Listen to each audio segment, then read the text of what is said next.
Before I get started, I'd just like to pay my respects to the elders past, present and future of the land that I meet on today. So my name's Tahlulah Tillett, I'm 21, from Cairns, and I'm a proud Torres Strait Islander woman.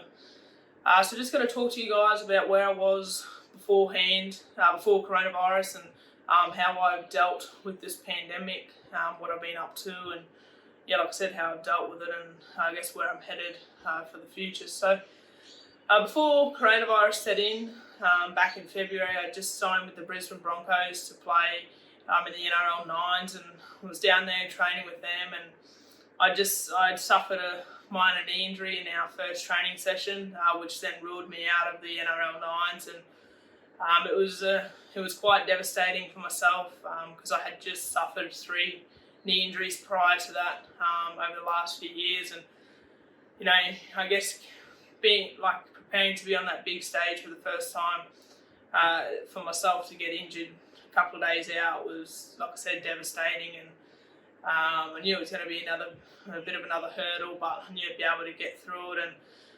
And so I come back up to Cairns to start the rehab process, and with my physio in the Northern Pride up here, and it was mid-March or so, obviously when coronavirus hit pretty bad. Everything then got cancelled, so the week football got cancelled for the rest of the year was the week I got cleared to play again. So for me, that was another big blow, getting ready to come back, and then, you know, everything's just out the door sort of thing.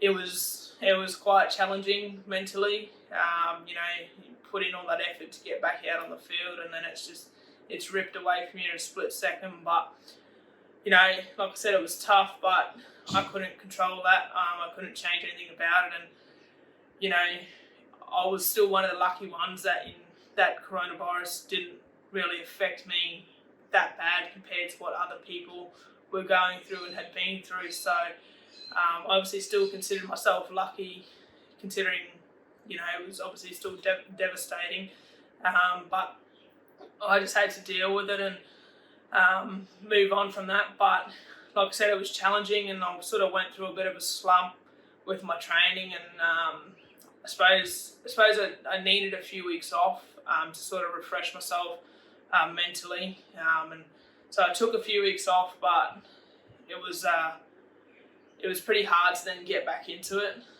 But you know, I was still very lucky that throughout the pandemic, I was able to keep my job. I worked for a builder called HC Building and Construction, and we build up in the Aboriginal and Torres Strait Islander community. So, you know, we're an essential service, and I was obviously very lucky, one of the lucky ones, to be able to keep working, and which was really good for me. Obviously, mentally, you got something to get up and look forward to each day and occupy yourself with. So that was obviously a really good thing for myself. And I eventually got back to the point where, you know, they were talking about the state of origin and the NRLW starting to, you know, get back on track for the end of the season, and I had to switch back on with my training, and, you know, start, I guess, preparing myself for, you know, what could potentially happen in a few months' time. So started getting back into my training, and I'm actually really enjoying it and loving it now. I think having a few weeks off was probably a good thing for myself mentally,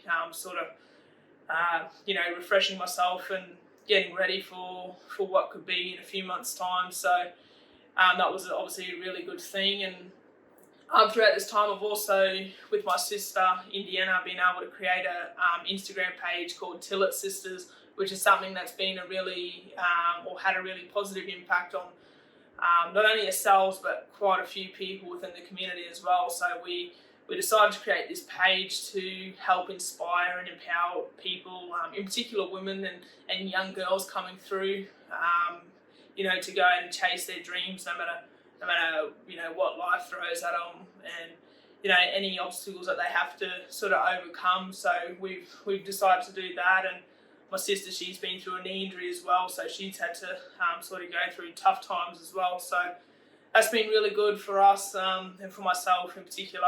Obviously gets you out there, and you know, gets you motivated, and, you know, it sort of gives you a reason to keep going. And so yeah, that's been really good.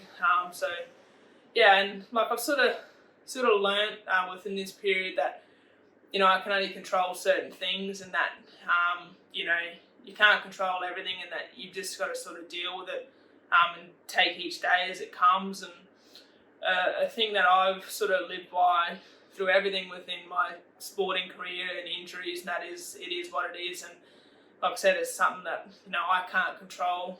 And, you know, I just sort of think each day is a day closer to, you know, where I want to be with my football career and, you know, achieving my dreams. So I think, you know, everyone out there, for everyone, it's a day closer to, each day is a day closer to sort of being back to normal and, you know, everything being better again. So I think we just all got to, you know, keep at it together and stick together as a community, and, you know, we'll all get through this pandemic, and we'll all see the other side very, very soon.